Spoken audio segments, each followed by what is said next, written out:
So, Megan, this is definitely a different look for the ADHD Double Dose A podcast. little bit different today. Yeah. We've stepped up. We have. So, we're here at Mavros Studios in Preston, which have been kind enough to offer us their studio for a couple of hours, and we've taken full advantage of it, setting up some merch. Tell us about that. We have some mugs. I'm And we have impressed. this amazing tablecloth, which you might have seen from the last episode, held up by shoelaces. Correct. Well, no shoelaces here today. We've gone pro, I feel True? like. Yeah. We've made it. Yeah. We were on a podcast by James and Nick van Cuylenburg called You're a Good Kid.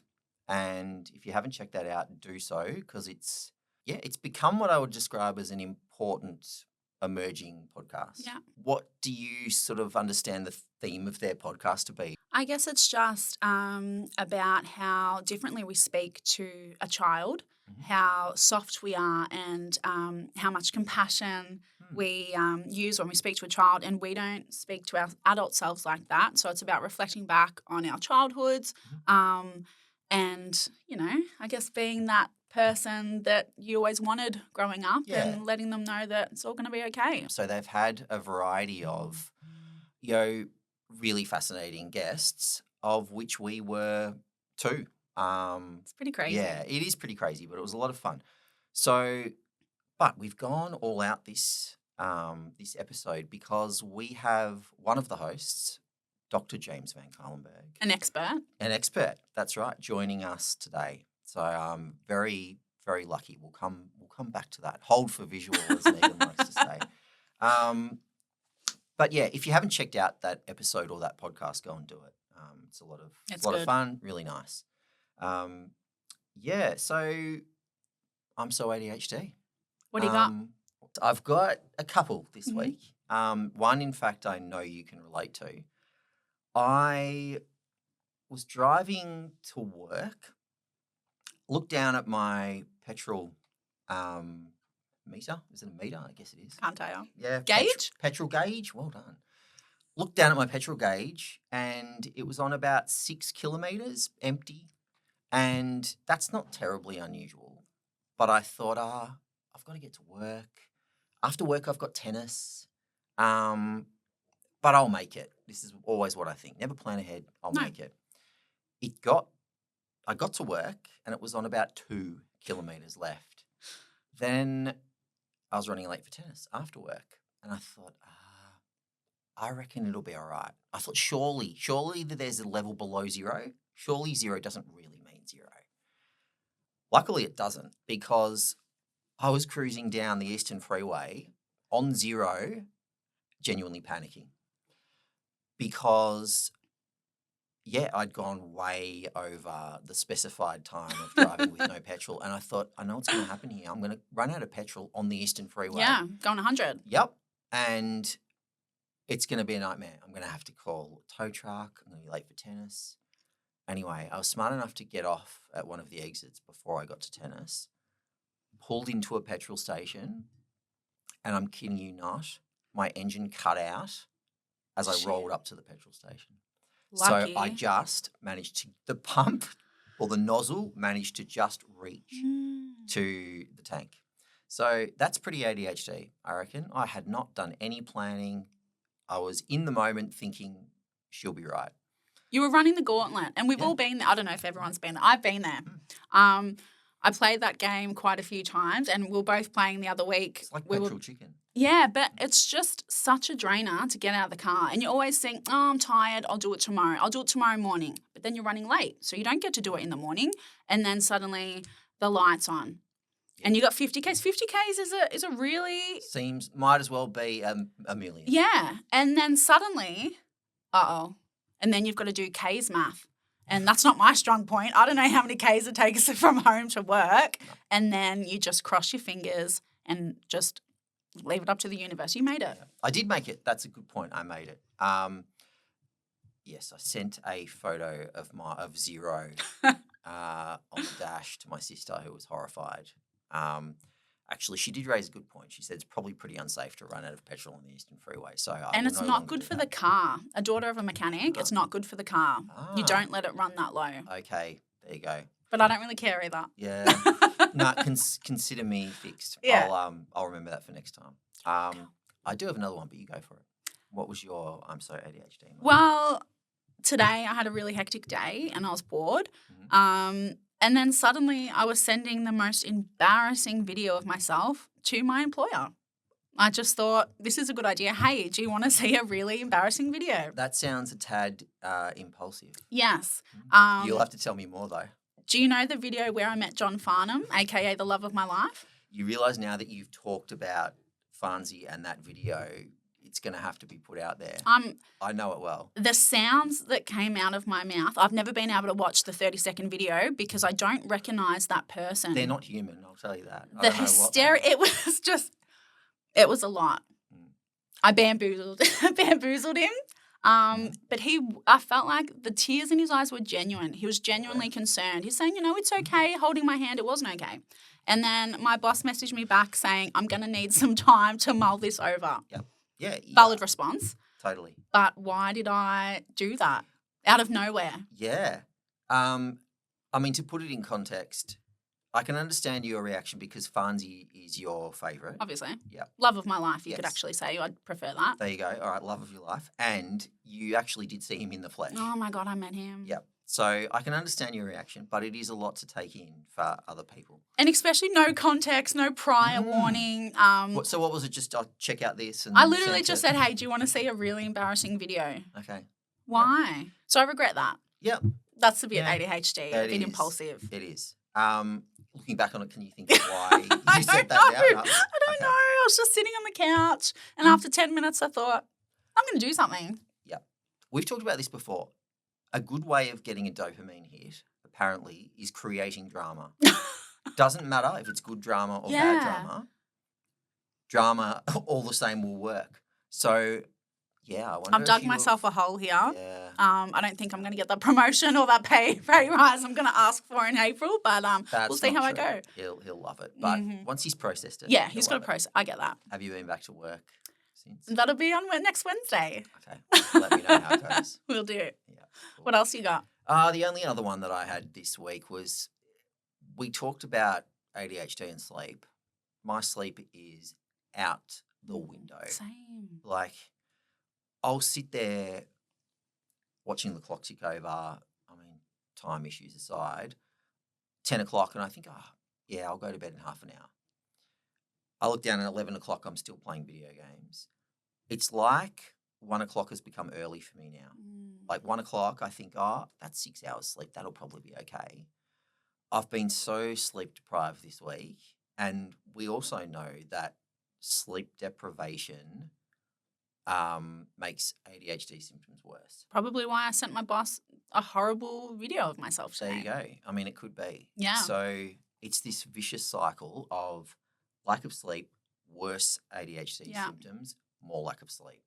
And, it was genuinely my sleep deprivation and fatigue hit a new level this week because I've had a couple of important stressful things on as well. And it just that lack of ability to plan and think about the reality of tomorrow. The repercussions. Doesn't happen. Future Jeezy's problem. Yep. Future Jeezy comes and she's had 3 hours sleep. Yep. And she's pissed. She's I've had the same. The last week I have not slept a wink. Yep. And I smashed my car on Sunday. I had a bit of a doozy. I was driving to Collingwood and I don't like, if I can't park, I'm concerned. I don't like driving in the city. I got there early. There's no parking. And then I can't even tell you what happened. Was it a pole or a wall? I don't know. I was in such a panic and I've had no sleep. I'm very emotional. And my side mirror just went whoop. And I scraped my car and I just called my friend and said, I'm going home. It's just not my day. Yeah. I can't do this. Yeah. Yep. That highlights all the things we've talked about on this podcast before, but lack of ability to think things through. Yeah. Almost instantly overwhelmed in that situation, and the feeling that you just want to start again. I should have stepped out, got the back of the side mirror that came off. I couldn't even look at it. Yeah, you fled the scene. I could have done My friend's like, do you want me to come and meet you? I'll show you where we parked. I can't do it. I should have just taken a breath and just gone, okay, I'm early, so this is okay. I'll just do another few laps. There's nowhere to park in Collingwood, so I don't know where that would have got me, but wasn't my finest hour. Yeah, you're right. That is very ADHD. So, Megan, at the intro of our podcast, we are very careful to say that we are not experts. It's true. And don't take anything we say as medical advice. I'm not a doctor. No. While this remains true, we do in fact have an expert here today. Who will not be giving medical advice either. No, he will not be giving medical advice. But he's a doctor. But an expert nonetheless. Don't sell yourself short, James. I'll give you some sort of advice. We'll see how we go. Okay, excellent. Yes. Hello, guys. Hi. It's great of you to come, Dr. James van Cuylenburg. It is so nice to be here. And of course, returning the favour of sorts because you guys were very generous to come and be on our podcast recently too. We loved it. Yes, we were talking about that in our intro. It was a genuine privilege. But, your podcast is really taking off and I think doing something important. Yeah, thank you. And your episode was wonderful and we had nothing but great feedback. Like you both did so well. So, thank you for your vulnerability and what you guys are doing. Yeah, cheers. You and Nick made it very easy for us. So it was lots of fun. Great to hear that. Are you enjoying the process? Loving all it. Involves? It's so good. I mean, as you guys know, there's a lot of work involved. Yes. But that aside, I think it's worth it. You know, Ash, you and I had been talking about, trying to get podcasts off the ground for ages. So We had. I'm proud of both of us for having done it. Yeah, I I don't know agree. the outcome yet, but Look, it's something about the process Yeah. that's rewarding, isn't it? Yep. Yeah. I heard you had another podcast back in the day with your Ashley. We did actually, but we don't really speak of that. No. In fact, let's just not speak of it. Yeah. But if you dig really hard, you might find another podcast out there. So look, we obviously touched on or talked about ADHD on your podcast, but largely from the perspective of people who have it and sort of childhood angle to it, which is your podcast. But we thought we'd today love to get your opinion on things from the perspective of a psychologist. Yeah, and sure. Maybe give our listeners some advice and information that, we don't usually get access to. Yeah, I'd be very happy to. Excellent. I have to admit, I was a little bit concerned because I may have revealed some information about you on your podcast. Oh, yes. In terms of stories. Yes, you did. And I had a fear that there might be a story come out early, Yes. but I'm glad that we're not going down that No, path. now that thank you for the invitation That's a to good- tell a yeah. story. I think that's a Certainly great wasn't an idea. invitation. I'm Oh, all absolutely ears. sounds like it was one. So Ash at uni, We can edit this out. No, I don't think. I No, don't think I'm we happy will. to. Please continue, Doctor. No. Look, it was great. We had a lot of fun at uni, I would say. But yeah, there was one funny moment that comes to mind. So our uni tutes were, let's say, unusual. I think Melbourne uni tutes, art students, they're a little loose in terms of what they think is normal. Let's put it that way. I still don't know where this is going, but Well, I'll just say this: like a normal sentence that came out of someone's mouth, if I may, You and may. you can beep this out if you No. want. no. But a student in our class, in introducing himself, right, what he was into, said, "I have a keen interest in the vagina." To the tute. He did. Jeez. With full, he wasn't joking. He wasn't trying to be funny. No. He was just trying to tell us what his keen That's his interests were. special So interest. that's just some context. That That's wasn't right. Ashley, but Ash's turn Do we- comes. Thank goodness. Yep. Thanks for clarifying. Yeah, but Ash's turn comes to introduce himself and to tell something he's interested in. Now I know where you're going. And Ash, to the tutorial, says, "Hi, my name's Ashley, and I am," what did you say? "I have a keen interest in fantasy role-playing games." Yes. Which he said, what he meant, I think, was games like Final Fantasy and stuff like that. I was trying to say. Okay, so this. Yes. Yes. Now I'm embarrassed. is that- This requires some context. Is that LARP, like the live action where Oh, you dress God, up and no. you're in the park with That- the wooden God swords? no, that would have been even worse. You could have explained Yep. it better at the time, but before you explain yourself, Okay. Following in the stead of guys who have keen interest in the vagina, it sounds like Ash has just said, "Well, I Don't too lump have me a in that strange." category. Yeah. And I was like, "Wow, man, that's really brave and vulnerable of you to share that with the tute." Yeah. Yes. Thank you for embarrassing me Yeah, back. you're I welcome, feel you're like we're welcome. even Yeah, now. yeah, Yes. yeah. I believe that Yeah. it was cinema studies. Yes. The tute that we were in. Yeah. And I think that part of it was centered around video games. Yes. So the context was that I was I don't trying to require express. context, personally. I do. No, I feel like I I don't should re- give I them- remember- vaginas and LARP. I get it. I don't think you said video games though, from my I memory. didn't. I No. said I enjoy fantasy role playing. That's what you said. There's a step you've left out too. There was a girl in the tute that I had quite the crush on, Right, that sounds right. and didn't have the guts to talk to her Mm. after that Mhm. because Because you I've sufficiently- fantasized about her as Princess Leia Oh my God. hairstyle. Okay, right. Time. I'm going to unlock my phone and you'll we'll get jab at into the some heart. real questions. I have one more. That And would be this great. this is not as embarrassing, but No. in retrospect, because I didn't know you had. No, no. I know it was great. Thank That's you. great. I was wondering if I'd get the chance. No, something that might have been ADHD in retrospect, On topic, I like it. right? Which I'm interested in. So now I don't remember all the details of this story, so you might have to help me. But we were doing criminology together, and there was an assignment, and Ash and I decided the best way to do this assignment was to record ourselves doing funny skits. Now I don't think that was the assignment. I think that's just how we decided to do the assignment. Yes, that's how you decided we should do the assignment. Correct. Anyway, it was a Yep. bit chaotic and last minute, and we didn't get it finished. No. But what we did instead was went to the lecturer and presented our unfinished work with some excuse I'm pretty sure we made up. Oh my goodness. Yeah. And he was so entertained that he passed us. Yes. Without even presenting it to the class or Right. anything like that. Yep. What were the skits? That's a good point. We were Wow, they hilarious. Let's just leave it at that. They were very funny. Looking back on it, it would have been extremely cringe. Yeah. But yeah, I call that a win. on Might our have been behalf. Steve Martin-esque. But it just made me think Mm. that approach, whether or not, I'm displaying the same traits in that story, but there was a chaotic, shambolic attitude towards You're getting right. an assignment done and getting over the line with your charm. Thank you. Yeah. He's good at winging it. Right? You're in order right. to mask what was a lack of preparation. Yes. You're right. In retrospect, the circumstances were very ADHD. Yeah. We'd left it to the last minute and Yeah. hyper focused on something that wasn't appropriate. Wait, in the didn't you end. do that though? You were unprepared. You didn't watch the movie or read the Yeah. book, and Yeah. you just Yeah. I definitely share some of these traits, if I'm honest. Yep. Yep. All right. Now we will move on. Okay. Thank you for. If anything pops up though as we go along, please share. Okay. If you've got any other that's really it. embarrassing They're stories, the that only would two be great. embarrassing things I've ever done. I doubt that. So, look, obviously your studies were centered around child Yeah. development. Is Uh-huh. that right? Your Yeah. So I did doctorate? a clinical doctorate with a child and adolescent specialization. Yeah. Okay. I guess my first question was just whether clearly at that time ADHD was not as prevalent or well known or as understood as it might be today. Yeah. So I was just wondering if you recall whether there was much of a focus on ADHD in terms of a developmental issue when you studied it. I don't actually recall it being a big focus of our study.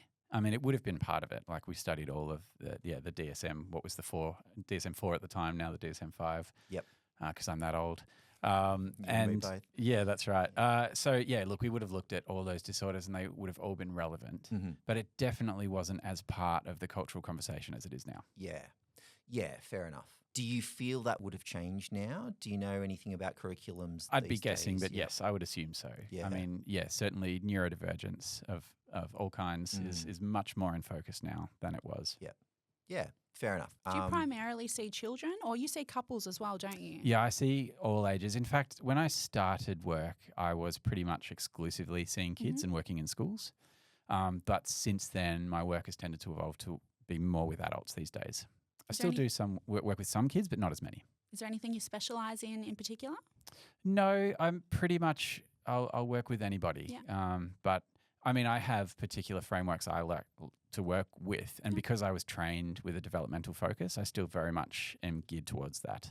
I like to think about the context of a person's development in terms of where they were raised, as you know. Yeah. Because of the You're a Good Kid podcast is our focus. But pretty much anything that people come in with and want to talk about, I'm happy to work with them on. And do you talk a lot about someone's childhood when they come in to see you? Pretty much every time. Yeah. Yeah, it's always relevant. The standard thing I say is like just our child self never leaves us. The stuff we went through as kids is with us all through our lives. And we basically just stack our adult self on top of whatever we went through as kids. So everything is still there. So it's always relevant.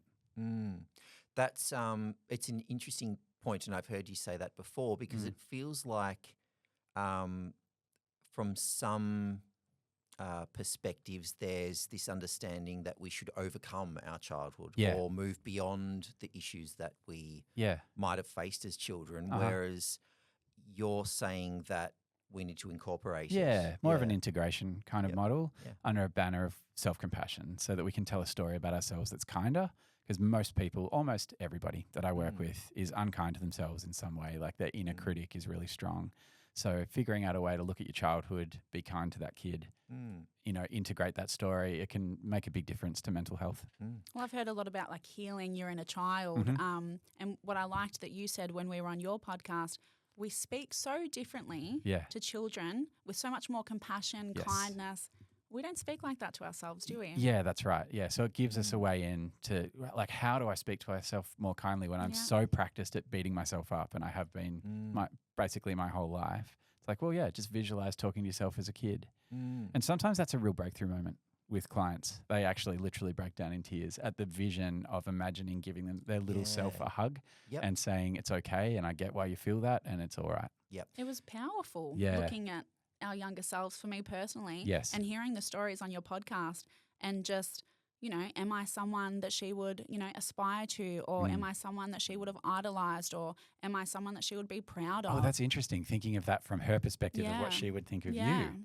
Yeah, that's interesting. It's powerful. Yeah, absolutely. I think she'd like me. I think she would too. Absolutely would, I felt similarly in that you can't ignore the innocence of a child in that sense, can you? So there's a natural instinct, at least I find, to be nurturing and understanding, empathic, and but you just don't think of doing it about yourself.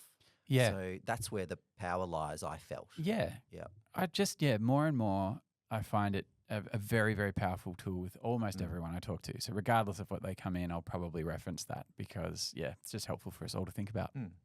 Nice.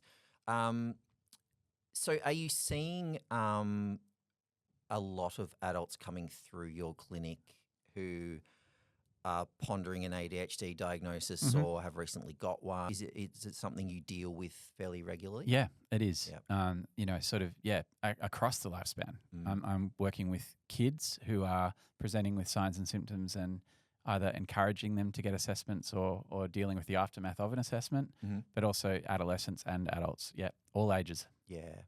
Okay. More and more. Again, I can understand that. That probably raises the question then, what do you feel is the sort of primary reason behind the prevalence of ADHD diagnosis, particularly recently? To me, it just seems like increasing awareness and more scientific study, more people are talking about it, more openness to actually have these conversations. So we now have the ability to correctly diagnose what was already there. I just think that's what's going on. I mean, there could be something else, I guess, in terms of the way that culture is pushing our attention towards short form content.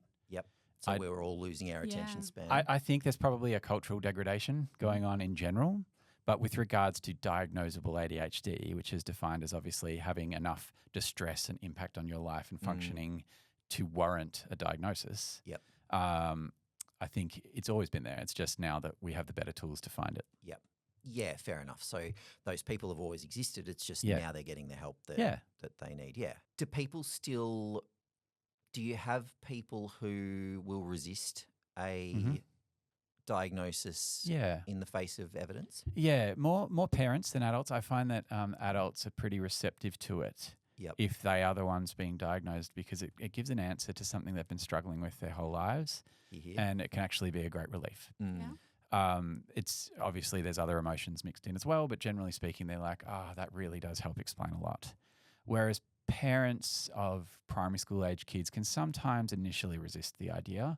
Even though the school might be saying, we really think this is what's going on, I might be saying it, the GP might be saying it. I can think of a few parents right now that I'm working with that really grappled hard with not wanting to give their kids a label that they thought would follow them through their life and maybe steer them down a path that they might not otherwise go. There's that hope that maybe they'll recover, maybe this is a phase, maybe it's temporary.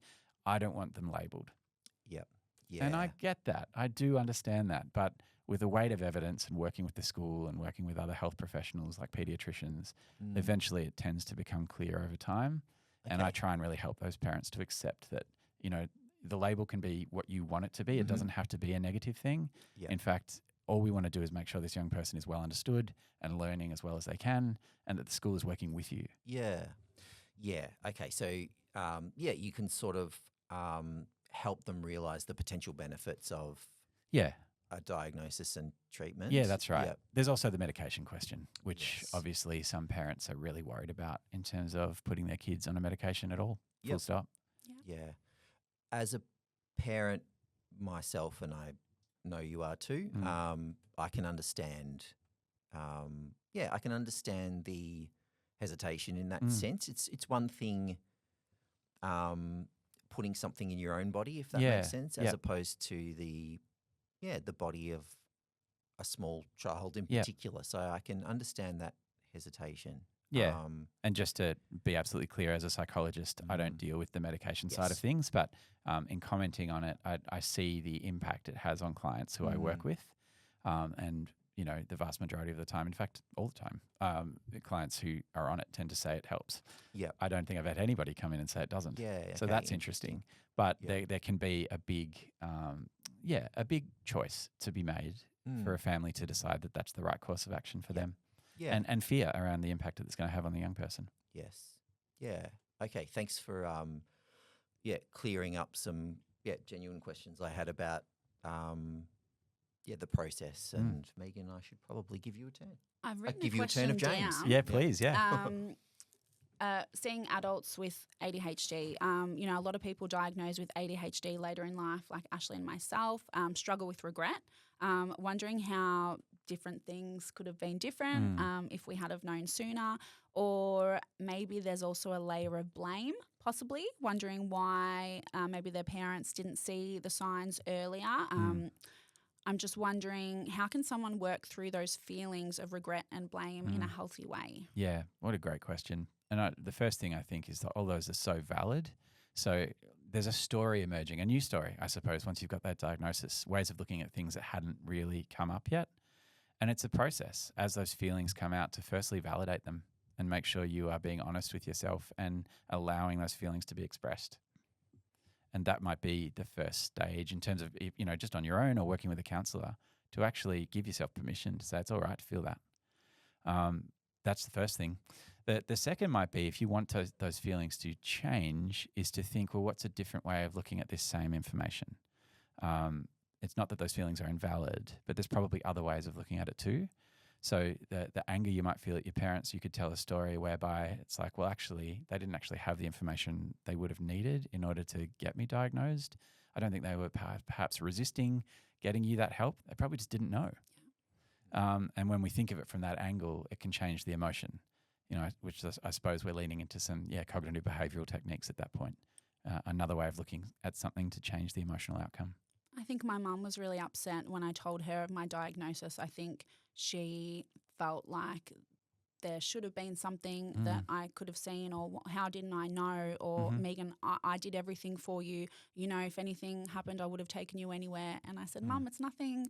You know, growing up, I hid a lot, that I was struggling in school. I was struggling with relationships. I was struggling in a workplace. Because I don't want my mum to think I'm not perfect or trying really hard. Yeah.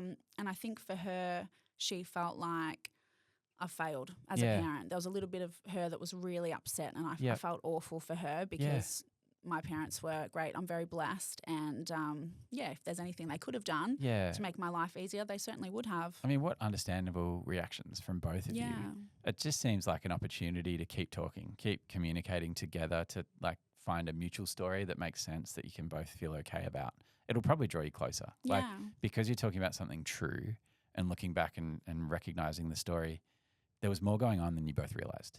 So now you've got that extra bit of information to connect to each other even more, I would say, which is a nice way to think about it. Yeah. That's a great way to think about it. Yeah. Yeah, I hadn't seen it as an opportunity, but you're right. Yeah. It has eventuated that way organically, but I haven't heard it phrased like that. Well, just broadly speaking in therapy, we're trying to get to the core of what's really going on for the person. it's not always what we think it is. We come in thinking I'm annoyed about this, or that person's making me feel this. We dig a little deeper. We find the root cause of why we're feeling that way, and it creates understanding and relief ultimately because we've got to the cause of it. So yeah, with your adult diagnoses, I suppose that's the opportunity to go back and go, that's what was really causing that. And there can be relief in that realization. But the grief you mentioned, and I say grief, I know you said regret, but to me it sounds more like grief. I'd agree with that. At the loss of the imagined life. And that's a very real grief, I think, for anyone who's had life thrown off its axis by something that's not your fault and not in your control. And I think that's probably what you're talking about here. I mean, there's probably lots of examples of both. But if you don't mind me asking you a slightly personal question, Ash, like we were studying. Time, yeah. No, that's right. But now I'm doing it on microphone. No, so, I do not have a keen interest. Yeah, in that. Sorry, go on. I wouldn't judge you if you did. Okay. No, I wanted to ask about. Well, we were studying psychology together, and obviously our paths veered off in different directions. And you are a successful audiologist and podcaster, and tennis that player. kind of you to say. Yeah, yeah. Thank you. Ex-tennis player. No, successful at everything you do. But my point is, you could have been a psychologist if you'd followed the same path as me. Yep. And I do often wonder, since you got your diagnosis, would you have stuck at it? Yeah. The answer to that is tricky. Yeah. In that it's very hard to go back and say, would I have continued on with psychology? I guess I'm really asking, was ADHD a factor? Yeah. There is no doubt that ADHD was a factor in not achieving the marks to continue on with it. So I think at the time I resolved the sort of cognitive dissonance within myself by saying that I'd lost interest in it, or that wasn't where my future lay. Which might have also been true. May also have been true. Yeah. But I think what I would ideally have done is got the marks to Make a choice. Let that an option. Yeah, let that be an option and make a choice. There's no doubt that it was during uni that my, in retrospect, ADHD symptoms certainly became the most problematic for me. In that structure's taken away. Yep. There's not the same external motivation that I'd relied upon to do well at school. And you had this chaotic friend making you film skits for an assignment. Really didn't help. I didn't want to say anything at the time, but sorry about that. No. Yes. Yeah. So there's no doubt it impacted my results at uni. Yeah. And, to be blunt, it took me 6 years to finish what should have been a 3-year arts degree. Yeah. And masters took me 3 that should have been 2. So I spent a lot of time. So I suppose when you're talking about grief, you can focus on what didn't happen or what did. And I guess that's just introducing the simple concept of gratitude, really, that you guys, despite some disadvantages you didn't really even know you had or know how to understand them properly, achieved a lot and are still achieving a lot and doing a lot. That's what I think is the counterbalance to the what didn't happen. You can say what did and what has. So that might be empty sort of praise if you're not feeling it. Yeah. But I would encourage you to find it. Like there's stuff we can all be grateful for no matter what. And there's so many good things that have happened.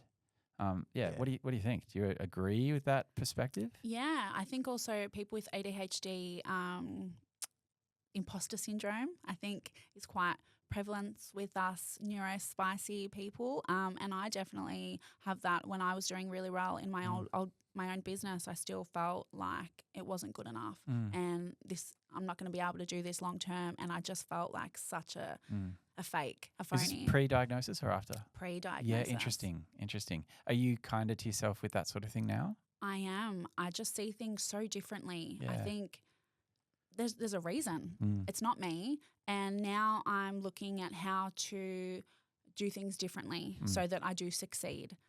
So that's definitely, the diagnosis has just been such a big wake-up call for me. That's really good. Yeah.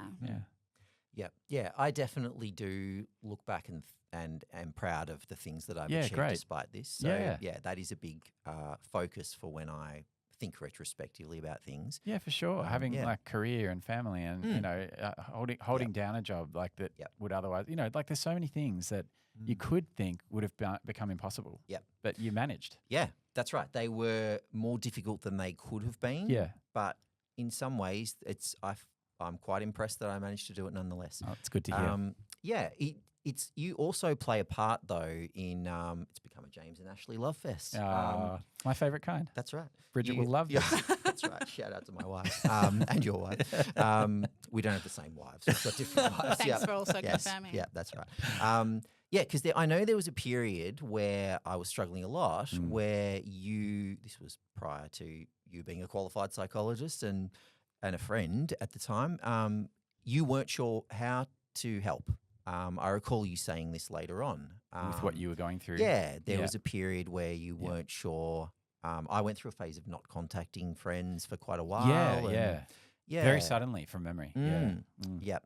And I think that was probably the point where I thought, okay, I've tried so hard to mask or succeed that I've crashed a bit now. I was burnt out. Yeah, in retrospect. And that makes so much sense. Yeah, but you, you were trying to help, but in retrospect have suggested that you weren't sure what to do. Yeah. And I think, that probably is the experience of a lot of people who have undiagnosed ADHD in that I didn't know what to do. I think society in general didn't know what to do. So, it does affect those around you equally. But, I would take this opportunity to say thank you for trying at the time. Of course. Yep. But, the burnout phenomenon is one I think I've learnt more about for my clients along the way too. Just how much of it, like the hyperfocus, the crash, and the exhausting nature of trying to maintain normal functioning for an ADHD brain that inevitably leads to a just bang. Yep. So when I'm working with anyone with ADHD, that's a big consideration. Yep. I'm there at the moment, peak burnout. Had a bit of an incident on the weekend, and I realised I need a bit of more of a work-life balance. I'm working 6 days a week, and I was trying to explain it to someone. And I said, it just feels like I'm drowning. I'm treading water in my head and there's just so much going on, and then I just can't do it anymore. I'm exhausted, and then my mind just takes over, and then there's nothing. And I've got nothing left to give. I've got nothing to say. I'm just blank. And it's just so hard to just keep, doing basic things. But it's so easy for some people. People can reply to messages and wake up, bounce out of bed. And you mean neurotypical people? Yeah. Right. And it's so strange to me because those simple things are so hard for me. And I don't understand why I'm on the couch and thinking about those 3 things: brush your teeth, brush your hair, have a shower. It just seems so out of reach. It's too hard. But that's very simple things. You learn that as a kid. When you wake up, you brush your teeth, you have a shower. It's so easy for some people. So the concept of not working 6 days a week could doesn't actually help with that a lot. Like just remembering to be kind to yourself in terms of your schedule and be realistic as well, I suppose, is really important. But it's funny, I had the same issues when I was working 3 days a week. Yeah, okay. All right. Well, that's interesting. Yeah. But theoretically, time to rest, would be a good strategy if you can rest during that period, if you're not just seeking different kind of high octane stimuli. Yeah, no, I'm going to a festival tomorrow, so I've got a day off. Tell James about your festival tomorrow because he will be equally amazed, I'm sure. So I'm going to Notfest. It's a festival hosted by, made by Slipknot. So I'm saying Slipknot, Day to Remember, heavy metal. Okay. That makes sense. So mosh pit, it's going to be great. Wow. I'm so excited. And where will you be in the mosh pit? Obviously, I want barricades, but I usually get the first 5 rows. It's hectic. It's frightening at times, but I thrive. Gosh, good on you. I mean, to me, just the sense of personal danger that invokes. I just would fear That's the imminent fun of death. It. Look, when the wall of death happens and there's a horde of people running towards each other, I do move aside a few steps, but it's the thrill. Good and on it's you. just such a safe, welcoming community. No that's what they judgment. say. So I love it. About thrash Famous metal. last words, Amazing. That's a dopamine hit, though, if ever I've... That sounds like like adrenaline shot of dopamine extended period. So the potential of a crash after that is fairly high. Yeah. So that's why I've got Saturday to just relax and just rest. Yeah, good on you. Yeah. Good fun. Yeah. Yeah, so you mentioned before that obviously psychologists don't deal with the medication side Yes. of treatment. Is ADHD something that does respond relatively well to non-medical treatment? It can, yeah. So when we're thinking about treating ADHD, of course, we're talking about essentially a chronic condition. You know, this is neurological condition. So it's not the expectation of coming to therapy and it's going to quote unquote fix. Yep. We're talking about management. But of course, there are many things that can help. Primarily things that sort of run alongside ADHD or are directly linked to it. The same kind of physical categories we might talk about to any client, like your sleep, your diet, your exercise, obviously all very, very critical and affected by ADHD. So looking at those categories, you know, you've talked about the fact that sleep apnea is highly correlated with ADHD. So is that a factor? Is that getting treated? You know, binge eating, you know, often a factor. So is that a factor? Is that creating spikes and crashes in terms of diet and what people are led to? And exercise obviously can be a really good pathway to self-regulation, which is critical for ADHD. Yeah. Fine, I'll go for a walk. That's advice I give, but don't take. I've seen you walking. Yeah, sure. But I will say, I've been eating quite healthy for the last week. I feel like I've got a little bit more energy. It makes a difference, doesn't it? Because I would rely on sugar because I'm so exhausted, and it's just made, such a difference. Just little changes. Yeah. It's like, oh, wow, okay, it's a little bit easier today. So, yeah, diet definitely makes a difference. Yeah. So they can be some categories in which people can have a win with ADHD to look at some practical changes that can really help. Then on the therapy side of things, I think mindfulness is a really, really important and effective strategy. And for those that don't know, I'm pretty sure most people know by now, but that's just sitting in the moment and trying to be still and focus on our breath and pay attention to what's going on in that moment. Yep. You kind of have to give yourself permission to do that. And it's very, very hard. I find it almost intolerable. I can't do having that. tried to do it. Yep. So the concept is that, like, there are ways in that I can totally understand that that's really hard for the ADHD brain, but there are different ways of doing it. Like you can have guided meditation where you have a voice taking you through it, or you visualize a rich kind of environment, or you know, have other things going on, or progressive muscle relaxation where you're tensing and releasing certain muscle groups that give you something else to focus on other than stillness and silence, which is probably too painful to do. That's a good tip. Yes. Yeah. I can see how that would work. Yeah, so there are other ways in, even a piece of music that you like. And it honestly, it might end up being an intense bit of music. It might not be, you know, Enya. It might be like something a bit more full on. Kenny G. Johnny Cash. Pretty much. Yeah. Yep. What was that song you used to love? That Boxing Clever song, whatever it was. It'd be that one Placebo. for you. Yes, there you go. You'll put placebo on and meditate to that. This time I was into placebo before you introduced me to Muse. So now I've moved on from placebo to Muse. Oh, that Stockholm syndrome. Placebo is the poor man's Muse. Is it? I think. Wow. Sorry, placebo. Gee, poor younger Ash. He'd be very insulted by that. Yeah. Well, yeah. Yeah, you made me listen to that on the way to uni so many times. That voice. Are you telling me that you were pretending you liked that back then? Yep. How dare you? Because you were going to bully him if he didn't. No, never a bully, never. No, I'm just a bit of a music snob, and I just found his voice annoying. Fair enough. Yep. I can understand that. Yeah. Yep. It's like we're getting sidetracked and We are a little bit. now. A little bit. I used to like the Smashing Pumpkins too. Right. Who doesn't? And you couldn't. Well, James doesn't. What? Because Billy Corgan? Billy Corgan. I heard it described the other day, and I think it's right. He's I like got Billy the Joel. best. Yeah, We you love do like Billy Billy Joel. Yeah. Billy Corgan was described as having the best worst voice in the world. Oh, yeah. And I Would you think say that's that? true. I feel like If I've you come to hear him. appreciate best worst voices Okay. in my maturation. It's like liking blue cheese or something. You know, over time you like the taste of He's something the a bit more moldiest, bluest yeah, cheese. right. Yeah. Yeah. But his songs are good. Yeah, cool. Yeah. All right, sounds good. But my point is, Sorry, yes. you might want to try mindfulness with a stimuli that works for you but helps you stay in the moment. Because, you can't think about what's up here if you're thinking about your hands, your arms, your elbows, going through that So you add guided something. meditation. Yeah. But what we're trying to teach is emotional and physical regulation. Obviously, a key ingredient of ADHD is difficulty with that.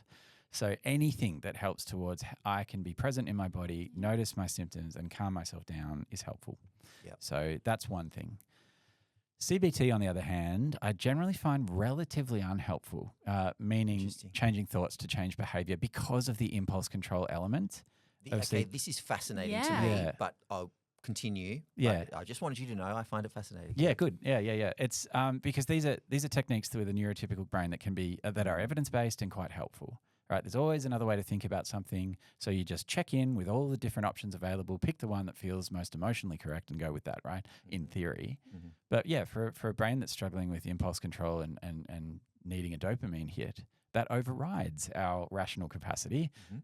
So I haven't found much success with CBT, and I don't think the evidence is great either. Okay, that's interesting. It's interesting to hear that. In that, I feel like CBT personally has failed me. You know, I at various stages tried seeing psychologists for whatever was going on, and yeah, CBT seemed always to be the first port of call. Yeah. And I think I was following the procedure correctly and things like that, but it just didn't seem to.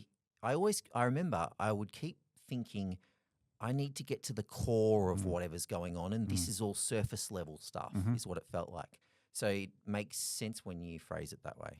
Yeah, if you're dealing with, this is what we were saying before, when you get to the true kind of source or the core of what's really causing what's the issue, then it feels like, now I can do something.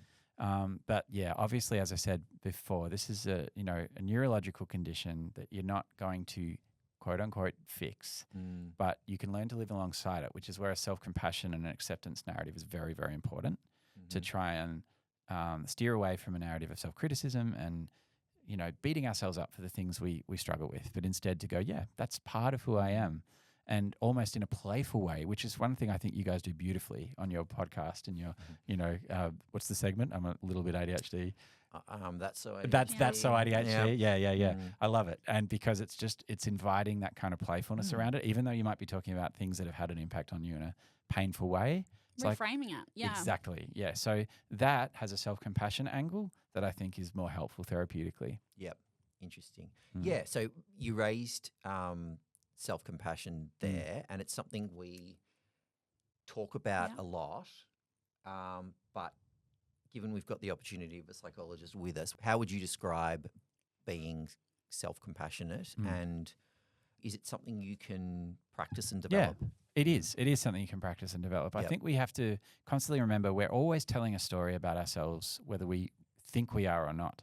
We've got a narrative running about our worth and how we're going in life and how we compare to other people and etc.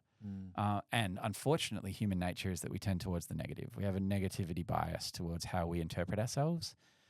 That has its basis in evolutionary traits that are important. Like, it's important that we pay attention to negative things so that we can survive and be ahead of them and be conscious of them. But it's too much. The volume's too high. So that's one story that I think when I say everyone's a bit self-critical, it's probably partly why. But with ADHD, it's even worse because now you're also focused on the guilt and the regret and the I wish I'd done this or I hadn't done that, and so the negative self-voice can compound. So it is absolutely essential for everyone, but neuroatypical people to be able to integrate their symptoms that are not going to disappear. It's part of your interesting brain. With its pros and cons, and to be able to incorporate all of that into what we would call a compassionate story, where we just look at what's either good about that, because there is a lot that's good about it, and the stuff that's not so good, to put it in a, well, it is what it is, and that's who I am, and I didn't choose it. It is what it is.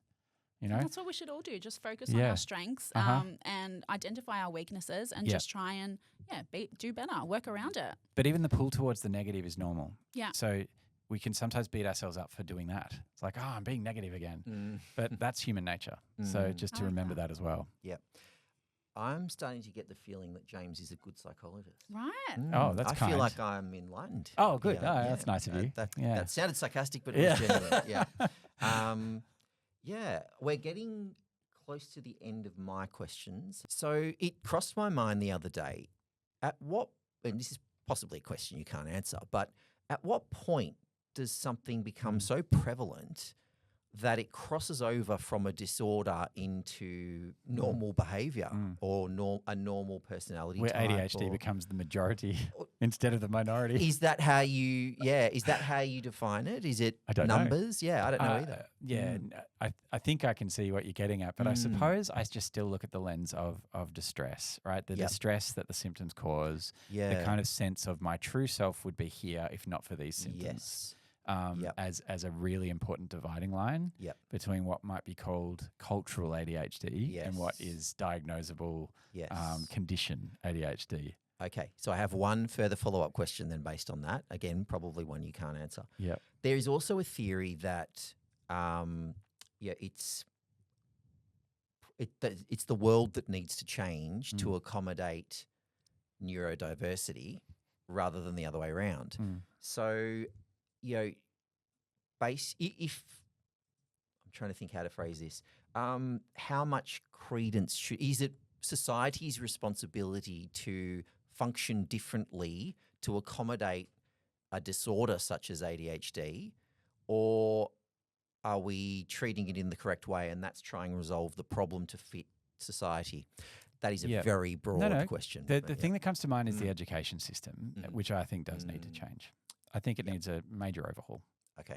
Because now that we know more about individual learning pathways, just in summary, I think it's almost impossible asking teachers to be on top of that within a system that's immovable and inflexible. We were talking about this on your podcast recently. Yeah. So that's what I think. I think that the education system would benefit from an overhaul to be better able to cater to kids with a variety of learning pathways. Yep.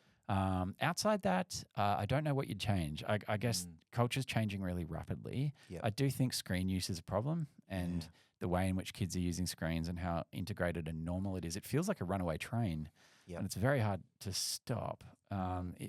So trying to work with parents around balance and, a balanced brain diet remains essential.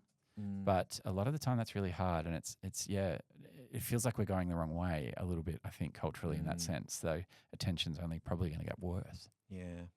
TikTok videos are only a few seconds. Well, isn't TikTok banned now? So that'll help. Not in Australia. It's is it? back. Is it Yeah. banned in Okay. Australia? All It right. was in America, I think, for a day, and then it was right They back. needed it back again. Yeah. They realized it actually made They weren't money. coping. Yeah. Look, okay, so maybe TikTok's still around. But I'm sure you'll agree, it's very hard to Oh, totally. and when we're talking about the most powerful thing you can do for a kid is modeling, well, look at what all the adults are doing.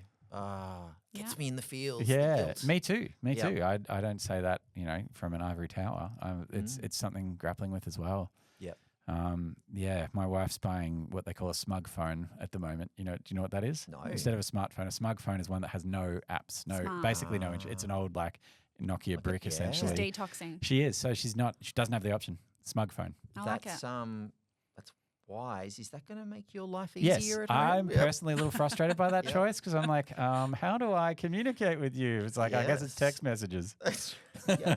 Now I'm picturing you on the couch texting your wife who's sitting next to you. Via but- snake or something? Yeah. Like, it's You like might maybe have this is how we speak now. Good call.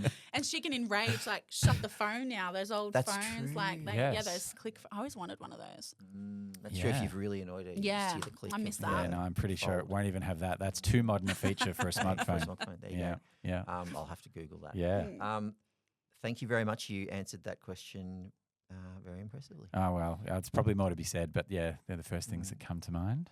Perfect. I think I'm out. You've exhausted all my questions. I'm in. Tap me in. Yep. And All right. exhausted your brains, probably. Look, my brain was exhausted before I got here, but what else is new? I think Megan had a few. One question. Please, yeah. If you've got the time. I and do. energy. Yeah, I'm fine. Yeah, go ahead. Yeah. If someone feels like they're really struggling, how does one get to see a psychologist? How does one choose a psychologist? How does that work? So you can just book in to see a psych, but that can be a bit expensive. So generally the way we recommend is to go and talk to a GP first and explain what it is that's going on or some of your concerns. They will likely offer you to have a mental health care plan, which will give you up to 6 to 10 sessions rebated through Medicare a year. There's likely still to be a gap, but a lot of clinics will have tiered payment plans for people who are financially disadvantaged. So they'll, if that is relevant to you and you think that's going to be a problem, I know that there will be some clinics that with a mental health care plan will bulk bill you, or there might be a low-income earner fee or a full fee, depending on your capability. So, not to be put off by that. And is there anything, because I mean, looking for even just somewhere to go for a blood test feels really overwhelming for someone with ADHD. Yeah. How does someone find someone, the right psychologist? How does... Generally speaking, GPs are pretty good. Okay. If you've got a GP that you trust, they tend to be a good first step. Yeah. To first of all, they'll know you and know what's going on, and will have some context, and they should be able to advise you of some good local options. Okay.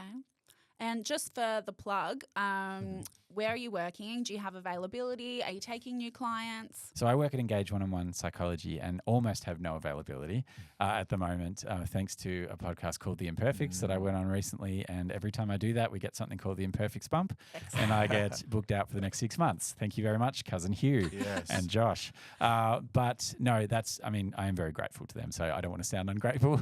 But yeah, look, I have limited availability, but we have a big team. So there's probably 15 or so psychs on our team. So they're a great group, and I do highly recommend them.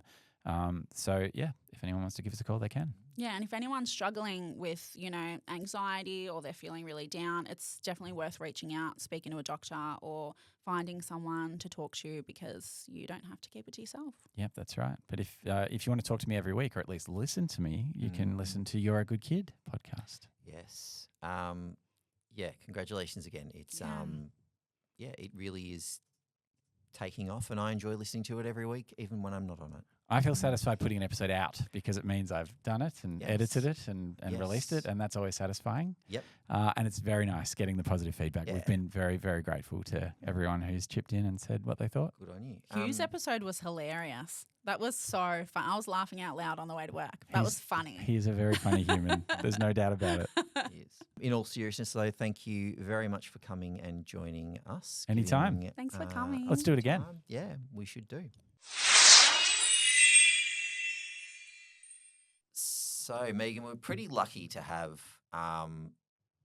Dr. Van Cuylenburg with us on the podcast, and I found that genuinely enlightening at a lot of it. So how lucky are we? He made me a little bit emotional. I was a little bit teary at one point. I think, he really sees inside people, and he's just so kind and so warm. I think he would be the best person to see if you needed some help. But, I mean, that's what psychologists are there for, to make you explore what's really going on and to help you unpack all that. So I guess the message is, if you're struggling, reach out. Yeah, definitely. And I imagine part of their role is to make you or help you feel comfortable enough to talk about some pretty difficult things. But I thought he had some really good ways of describing things that that I have thought about but haven't known how to say properly. I